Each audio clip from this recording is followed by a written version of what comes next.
মাহমুদ গজনবী রহমাতুল্লাহ আলাইহি আবুল হাসান খেরকানি রহমাতুল্লাহ আলাইহির মুরিদ ছিলেন। মুরিদ গজনীর সুলতান, এত বড় জেনারেল ছিলেন। সোমনাথ মন্দির বিজয় করেছিলেন তিনি। এই সোমনাথ মন্দিরে কাবা শরীফের নবীর ভেঙ্গে দেওয়া মন্দির ছিল, মূর্তি ছিল বিদায় হযরতে সুলতান মাহমুদ গজনবী বলেছিলেন, না, এই মন্দির আমি ভেঙ্গে ফেলে দেব, কারণ নবী যেই মূর্তি ভেঙেছে সেই মূর্তি এই মন্দিরে থাকবে, এটা হবে না। কত বড় আশিক রাসূল। ওনার জীবনের একটা ছোট্ট ঘটনা আপনাদেরকে শোনাই। একদিন তিনি প্রদীপ হাতে করে, স্বর্ণের প্রদীপ হাতে নিয়ে তিনি ঘুরতে বের হলেন। সফর করে করে ঘুরে ঘুরে রাজ্যের প্রজাদের হালত দেখবেন। চেয়ারম্যান সাহেব কি আসে আজকে? আসেনি? আচ্ছা, ঠিক আছে। আমাদের দেশের অনেক গণপ্রতিনিধি আছে, নির্বাচিত হওয়ার পরে বাবা আর মানুষের কাছে যায় না। আছে না নাই? মানুষের কাছে আর যায় না। নির্বাচিত হয়ে গেলে মানুষের কাছে আর যায় না। আরে ভাই, আগের যুগের রাজা বাদশারা দেখেন রাস্তায় রাত্রিবেলা ঘুরে ঘুরে প্রজাদের অবস্থা দেখতো। এটাই তো নবীর সুন্নত, খুলাফায়ে রাশিদিনের সুন্নত। আলাইকুম বিসুন্নতি, তোমরা আমার সুন্নত মানো, ওয়া সুন্নাতিল খুলাফাইর রাশিদিন আল মাহদিন, আমার খুলাফায়ে রাশিদিনের সুন্নাত তোমরা মানো। এমন কোন খলিফা নাই রে রাতের বেলা ঘুরে ঘুরে প্রজাদেরকে না দেখতেন। আল্লাহর হাবিবের এমন কোন দিন নাই রে উম্মতের খবর না নিয়েছেন। সাহাবীরা ঘুরে ঘুরে প্রতিবেশীর খোঁজ খবর নিতেন। আমার দেশের ধনীরা টাকা পয়সা পায় আরাম এসির মধ্যে ঘুমায়, পাশের বাড়ি গরিব মানুষ ক্ষুধায় ওই যে আপনার কি বলে একটু ইফতার করে, একটা পচা খেজুর, তাও আন্দা গান্দা সৌদি আরবের ডুপ্লিকেট পচা খেজুর বাংলাদেশে পাঠায় দেয়। এইগুলি ওরা দান করে, আর আমার দেশের ব্যবসায়িকরা এইগুলি বিক্রি করে। গরিব মানুষ ওই 50 টাকা কেজি ধরে 1 কেজি খেজুর আনে, ইফতার করে বাবা মুড়ি চাবায় আখের রস দিয়ে, অথবা ওই খেজুরের গুড় দিয়ে, অথবা একটু চিনি দিয়ে, পাতলা ও নরম অথবা খিচুড়ি দিয়ে। আমার দেশের কত ধনী আল্লাহ পাওয়ার জন্য মাহে রমজান আসলে মক্কায় দৌড়ায়, মদিনায় যায়, কয় মক্কায় নামাজ পড়বো, মদিনায় নামাজ পড়বো। 1 রাকাত নামাজে 1 লক্ষ রাকাতের সওয়াব, 1 রাকাত নামাজে 50,000 রাকাতের সওয়াব। উমরা করে মক্কায় কাটায় সময় মদিনায় কাটায়, মক্কায় কোরআন খতম দিতে চায়, মদিনায় কোরআন খতম দিতে চায়। সওয়াব মাহে রমজানে অগণিত সওয়াবের আশায় ব্যক্তিগুলি আল্লাহর ঘরে হাজিরা দেয়। কিন্তু বাড়ির পাশে গ্রামের কত গরিব মানুষ টাকার অভাবে বাবা ভালো ইফতার করতে পারে না, টাকার অভাবে কত মা ভালো সেহরি করে রোজা রাখতে পারে না। এই ধনীরা এই গরিব মানুষের ঘরে খাবার না দিয়ে আল্লাহরে পাওয়ার জন্য মক্কা মদিনায় দৌড়ায়। আল্লাহ ডাক দেখো, বান্দা একবার মরে দেখ, কায়দা মতো জুতা দিয়ে পিটামো, আমার বান্দারা না খেয়ে ইফতার করবে, আর তুই আল্লাহ পাওয়ার জন্য মক্কায় আইছো, এমন আল্লাহ আমি ধরা দেব না। কথা বলেন ঠিক না বেঠিক? ও আল্লাহ পাইতে গেছে মক্কা, আল্লাহ কা জুতা দিয়ে পিটা মার। আমার বান্দা মুড়ি দিয়ে চাবা ইফতার করতেছে, আর তুই এসেছিস সেখানে আমি আল্লাহ পাওয়ার জন্য আমার ঘর ধরে কাঁদতেছিস। বেটা, আমি আল্লাহকে পাইতে হলে আমার ওই অভাবী মানুষের ঘরে খাবার দিয়ে আসি, ইফতার দিয়ে আমি আল্লাহ পেয়ে যাবি।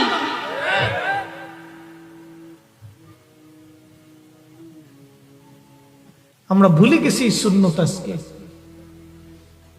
খালি মনে করি টুপি মাথায় দিয়ে রাস্তায় চলার নামই সুন্নত,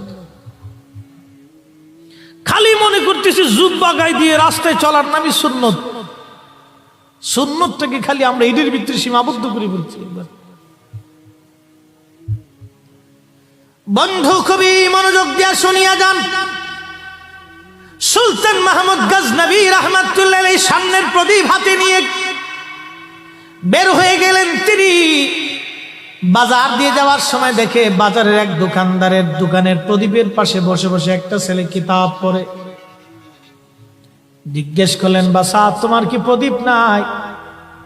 বলে, কে গো আপনি? আমি এতিম মানুষ, মাদ্রাসায় পড়ি, প্রদীপ কেনার মতো পয়সা আমার নাই। সুলতান মাহমুদ গজনবী চোখের পানি ফেলে দিয়ে চিন্তা করলেন, হায় আল্লাহ, একজন তলাবা কোরআন পড়ে, হাদিস পড়ে, দোকানদারের প্রদীপ হাওলাত করে, আমি সুলতান মাহমুদ গজনবী স্বর্ণের প্রদীপ নিয়ে রাস্তায় পথ চলি। মেহশরের কঠিন দিনে যদি নবীজি জিজ্ঞেস করে, সুলতান মাহমুদ গজনবী, আমার একজন তলাবা হাদিস পড়েছিল, অন্যের প্রদীপের আলো হাওলাত করে, তুমি মাহমুদ গজনবী পথ চলেছ স্বর্ণের প্রদীপ দিয়ে। ও সুলতান মাহমুদ গজনবী, সেই দিন কেন আমার একজন তলাবা, আমার একজন তলবে আলেম অন্যের প্রদীপ হাওলাত করে হাদিস কেন পড়েছিল রে, বলে দিয়ে যাও। আমার নবী যদি জিজ্ঞেস করে রে, আমি সুলতান কিভাবে সেই দিন জবাব দিব নবীর দরবারে?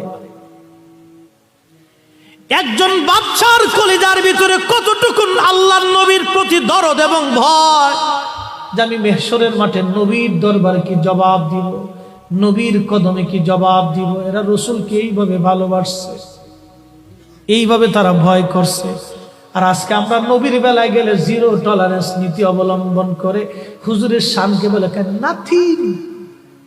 ওরে সুরা, ইমান নিয়ে কবরে যাইতে হবে রে বন্ধু, বুঝবা সেই দিন কি হয় তোমার। নবী বিনে উপায় নাই, উপায় নাই রে বন্ধু, উপায় নাই, উপায় নাই, উপায় নাই রে বন্ধু, উপায় নাই। তুমি যেই দল করো না কেন, নবীর দলের উপরে কোনো দল নাই। কথা বলেন না কেন?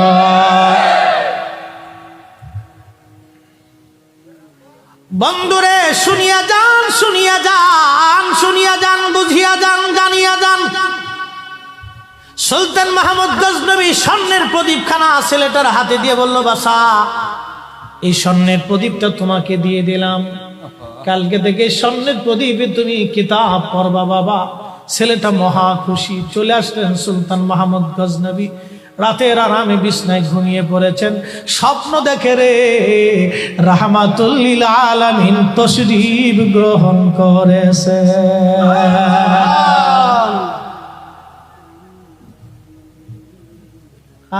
করতেছি এজন ভাই খালি বেলালের রস করার জন্য করবো তো, ইমানের কথাটা বলেই সাহাবীদের দিকে চলে যাচ্ছি। বন্ধু খুবই মনোযোগ। বেলালের ওয়াজ শুনেছে কোটি কোটি মানুষ, চোখের পানিও ফেলেছে কোটি কোটি মানুষ। বাবা, এটা আমার কোনো ক্রেডিট না, আল্লাহর কসম, এটা আল্লাহর হাবিবের প্রেমের একটা ফসল। আমি ওয়াজ করি নাই, আমার ওয়াজ করার কি ক্ষমতা আছে? নবীর ইশক যার কলিজার মধ্যে আছে, বেলালের ওয়াজ শোনার পরে সেই চোখের পানি ফেলেছে। নবীর ইশক যার কলিজার মধ্যে আছে, সে তার চোখ দিয়ে পানি এসেছে। নবীর ইশক যার কলিজায় নাই, তার চোখ দিয়ে পানি আসে নাই বাবা। কারণ চোখের পানি এটা মহামূল্যবান একটা নিয়ামত, এটা বড় নিয়ামত। এই নিয়ামত সবার চোখ বেয়ে বাবা আসে না, আল্লাহ যারে মঞ্জুর করে তার চোখ বেয়ে পানি আসে। কথা বলেন না কেন? আশিক তো আশিক, পাগল তো পাগল, তো পাগল ঠান্ডা করতে হবে। বলছি না, খুব মায়ার মানুষ। বাহিরে যারা আছেন, রাস্তায় যারা আছেন, ওই দূরে যারা আছেন, মাইকের আওয়াজ যত দূর যায়, ভাই এসে বসেন না, বসে পড়েন। আর দেরি করে লাভ কি বন্ধু? জীবন হারিয়ে গেলে মাহফিল আর সুযোগ হবে না। যত টাইম চলে যায় তত জীবন থেকে একটা অংশ চলে যায়। Time and tide wait for none, সময় এবং স্রোত কারোই জন্য বসে থাকে না, এটা চলে যায়, চলে যায়, চলে যায়। আমার নবী স্বপ্নে এসে বলে, আরে সুলতান মাহমুদ গজনবী, তোমাকে আজকে একটা খুশির সংবাদ দিতে আসছি। সুলতান বলে, ইয়া নবী আল্লাহি, এই অধমের ঘরে আপনি আসছেন গো নবীজি। বলে, সুলতান, আজকে তুমি আমার একজন তলাবাকে স্বর্ণের প্রদীপ দিয়ে সম্মান দিয়েছ। সুলতান মাহমুদ গজনবী, আমি নবী এসে দোয়া করে গেলাম, দুনিয়াতেও অপমান হবে না, কবরেও অপমান হবে না, হাসরেও অপমান হবে না। একবার জোরে বলা যাবে কি ইয়া রাসূলুল্লাহ? এই সবজ গম্বদ ওয়ালে मंजूर दुआ करना, जब वक्त न जाए आका दीदार आता करना, दीदार आता करना। मैं कब्र अंधेरी में घबराऊंगा जब तन्हा, इमदाद मेरी करने आजान रसूल, इमदाद मेरी करने आजान रसूल। रोशन मेरी तुर्बत को लिल्लाह जरा करना, जब वक्त न जाए आका दीदार आता करना, दीदार आता करना।